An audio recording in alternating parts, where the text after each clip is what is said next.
क्या एक पिता अपना बेटी का कत्ल कर सकता है जिसको 15 साल तक खिलाया पिलाया कपड़ा पहनाया और एक दिन उसी हाथ से अपना बेटी का कत्ल कर देता है और उसका 6 टुकड़ा करके अलग अलग टुकड़े को अलग अलग जगह पर फेंकता है और कुछ टुकड़ा रेलवे स्टेशन पे जाकर ट्रेन में एक बक्से के अंदर पैक करके सीट के नीचे रख देता है।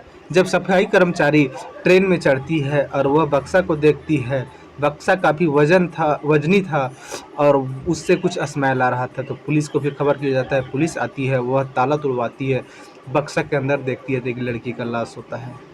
कई घंटे और कई सीसीटीवी कैमरा खंगालने के बाद पता चलता है कि यह लड़की के यहाँ है और इसका कत्ल इसी का पिता ने किया है। कहानी को पूरा सुनने के लिए वीडियो पर बने रहें। हाथ नमस्कार, आप देख रहे थे रियल क्राइम, मैं आपके साथ रंजीत साहू।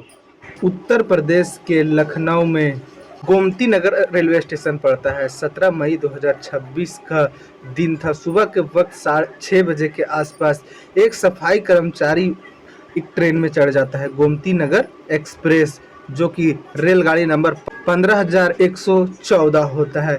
सफाई कर्मचारी जो था वह सफाई करते करते आगे बढ़ रहा था। S1 बोगी में जैसे ही इंटर करता है उसे एक बक्सा दिखाई देता है। वह बक्सा के पास जाता है, बक्सा को खींचता है, उसे लगता है कि इसमें काफ़ी भारी चीज़ है और वह बक्सा कुछ बदबू भी आ रहा था। सफाई कर्मचारी ट्रेन से उतरता है और जीआरपी के जो वहाँ कार्यालय होता है वहाँ चला जाता है और बताता है कि S1 बोगी में एक बक्सा है और बक्सा से कुछ अजीब बदबू भी आ रहा है। तुरंत जो भी पुलिस कर्मचारी वहाँ थे तुरंत ही उस बोगी में जाते हैं और उस बक्सा तक पहुंचते हैं तो देखते हैं कि उससे बदबू आ रहा है। उस बक्सा को नीचे उतारा जाता है। उसके बाद कई लोग की मदद से उस बक्से का ताला तोड़ा जाता है और जब ताला टूटता है, बक्सा खोला जाता है तो देखा जाता है कि एक बोरा बक्सा के अंदर है। उस बोरे को निकाला जाता है और उसको खोला जाता है तो देखा जाता है कि एक लाश जो कि 6 टुकड़ा में है और वह लाश एक लड़की का होता है। सर का हिस्सा नहीं था, 2 हाथ का अलग टुकड़ा था और दोनों पैर का अलग टुकड़ा था और पेट का एक अलग टुकड़ा था, यानी 6 टुकड़ा में वह लाश किया गया था। पुलिस उसे पोस्टमार्टम के लिए भेज देती है और पता करने लगती है कि यह लाश कहाँ से इस ट्रेन में रखा गया था, इस बक्सा को। तो वह ट्रेन जो था, जो 15,114 ट्रेन नंबर था, जो ट्रेन छपरा गोमती नगर एक्सप्रेस, वह उसका चेक किया जाता है कि यह ट्रेन कहाँ से चलती है, अभी यहाँ तक आई है तो बीच में कौन कौन सा स्टेशन पड़ा है। पता लगता है कि 20 स्टेशन क्रॉस करके यह ट्रेन यहाँ तक पहुँची है और 550 किलोमीटर का सफ़र ट्रेन तय की है अभी तक। और ट्रेन जहाँ से चली है उस जगह का नाम बिहार के छपरा के से यह गोमती नगर ट्रेन चली थी और अभी उत्तर प्रदेश के राजधानी लखनऊ तक पहुंची थी। अब यहाँ तक 20 जो प्लेटफॉर्म थे वहाँ पे करीबन 800 सीसीटीवी कैमरा लगा हुआ था। पुलिस जो थी वह हर एक सीसीटीवी कैमरा को खंगालने लगती है, लेकिन इसमें भी कोई कामयाबी खास नहीं मिल पाता है।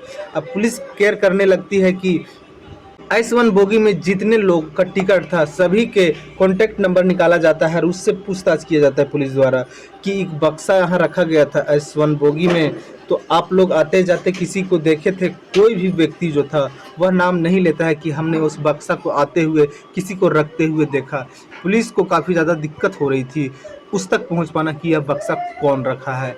पुलिस जो थी वह लगी हुई थी लगातार कि उस व्यक्ति तक पहुंचा जाए जल्द से जल्द जो व्यक्ति इस ट्रेन में इस तरह का काम किया है। अब क्या था कि जो पुलिस थी वह गहराई से जांच करने लगती है तो एक कैमरा, जो सीसीटीवी कैमरा था, वह एसी बोगी में लगा हुआ था। उस एसी बोगी में एक चेहरा कैद हो जाता है। जो व्यक्ति यह बक्सा को रखा था वह व्यक्ति एसी बोगी होते हुए नीचे उतरता है ट्रेन से नीचे और एसी बोगी में एक कैमरा लगा हुआ था। वहाँ वह व्यक्ति को सीसीटीवी कैमरा कैद कर लेती है। वह व्यक्ति पहचान में इसलिए आता है कि वह व्यक्ति के पास कुछ भी नहीं था हाथ में और वह घबराए हुए हालत से नीचे उतर रहा था ट्रेन से। पुलिस उस पर शक होती है और पता करने लगती है पुलिस की यह व्यक्ति कहाँ के रहने वाला है। तो जो पुलिस थी उसका तस्वीर निकालती है और पहुंच जाती है वहीं पर बिहार के छपरा में। वहां जाकर अगर तस्वीर कुछ लोग को दिखाया जाता है तो तुरंत ही कुछ लोग बताते हैं कि हाँ इसे हम जानते हैं, इसका नाम विगन अंसारी है और ये ई रिक्शा चलाया करता है, इसका खुद का ई रिक्शा है और वही यह चलाया करता है। पुलिस को यहाँ से काफ़ी ज़्यादा आसानी हो गया उस व्यक्ति तक पहुँचने में। अब पुलिस उसका घर पता करती है और धीरे धीरे पुलिस जो थी वह वही विगन अंसारी के घर पहुंच जाती है। उसका घर का स्थिति देखकर पुलिस को लगता है कि यह जो व्यक्ति है वह काफ़ी ज़्यादा गरीब है। वह व्यक्ति को बुलाया जाता है, विगन अंसारी घर पे ही होता है। उसको पुलिस के सामने जब बुलाया जाता है तो वह थोड़ा सा डरा हुआ हाल में था। पुलिस उससे पूछताछ करती है कि आपका घर से कोई गायब है? तो वह तो बताता है कि हमारे घर में 3 बेटियां थी, तीनों गायब है। पूछा जाता है कि तुम्हारी 3 बेटियां कहाँ गायब है? तो वह व्यक्ति बताता है कि हमारी तीनों बेटियां कोई लड़के के साथ भाग गई है। आसपास के लोग से भी पुलिस पूछती है तो सभी लोग यही बोलते हैं कि इनका 2 बेटी तो पहले भाग चुकी थी कोई लड़के के साथ, गांव के ही लड़के के साथ, और एक बेटी अभी हाल कुछ ही दिन से गायब है। पुलिस जो थी वह विगन अंसारी को उठाती है और उसे थाने लेके जाती है और वहाँ उससे पूछताछ किया जाता है विगन अंसारी से। तो विगन अंसारी जो है वह लड़खड़ाते हुए कुछ जवाब देता है। इससे पुलिस का शक विगन अंसारी पे जाता है। उससे जब सख्ती से पूछताछ किया जाता है तो विगन अंसारी टूट जाता है और एक कहानी सुनाता है। बताता है साहब मेरा द्वारा ही हमारी बेटी का कत्ल हुआ है। इसका बेटी जिसका कत्ल हुआ था उसका उम्र 15 वर्ष था, उसका नाम सब्बा था। इनके जो विगन अंसारी हैं उनका टोटल 5 बेटा बेटी हैं। 2 बेटा, एक 9 वर्ष के, एक 6 वर्ष के, और 3 बेटियां, एक 21 वर्ष के, एक 24 वर्ष के और एक 15 वर्ष के। जो 2 बेटियां हैं 24 वर्ष के और 21 वर्ष के, वह कोई लड़के के साथ भाग जाती है प्रेम संबंध में। और इसका जो विगन अंसारी के एक बेटा जो 9 वर्ष का था उसका अचानक तबीयत खराब होता है, हॉस्पिटल ले जाया जाता है। वहाँ डॉक्टर चेकअप करते हैं तो उसको कैंसर निकल जाता है।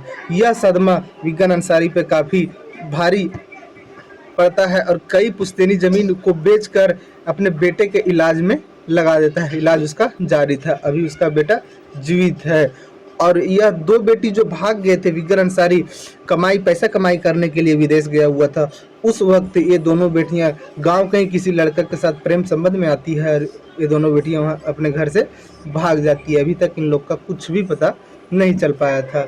लेकिन जो विगन अंसारी थे वह एक दिन देखते हैं कि शाम के वक्त था और इसकी बेटी जो छोटी वाली सब्बा है वह एक कोने में छुप कर एक लड़के से बात कर रही थी। मोबाइल छीनते हैं उसके पिताजी और मोबाइल चेक करते हैं तो पता चलता है कि गांव के ही एक लड़का से सब्बा बात करती है। कई तरह से मनाने की कोशिश करते हैं उनके पिताजी विगन अंसारी कि बेटी हमारे घर का स्थिति खराब है, 2 बेटियां मेरे घर से पहले भाग चुके हैं और हमारा एक बेटा का कैंसर जैसा बीमारी है, हम उसमें काफ़ी ज़्यादा टेंशन में रह रहे हैं, तुम इस तरह से नहीं करो, कितना बड़ा बदनामी होगा। लेकिन सब्बा जो थी वह मानने के लिए तैयार नहीं थी। जो पिताजी थे विगन अंसारी उसको काफ़ी ज़्यादा गुस्सा आता है और वह मन में ठान लेते हैं कि अब इसके साथ कुछ गलत करना है। एक दिन जो विगन अंसारी थे वह दोनों बेटे के साथ अपने पत्नी को बोलते हैं कि तुम जाओ ननहाल हो आओ।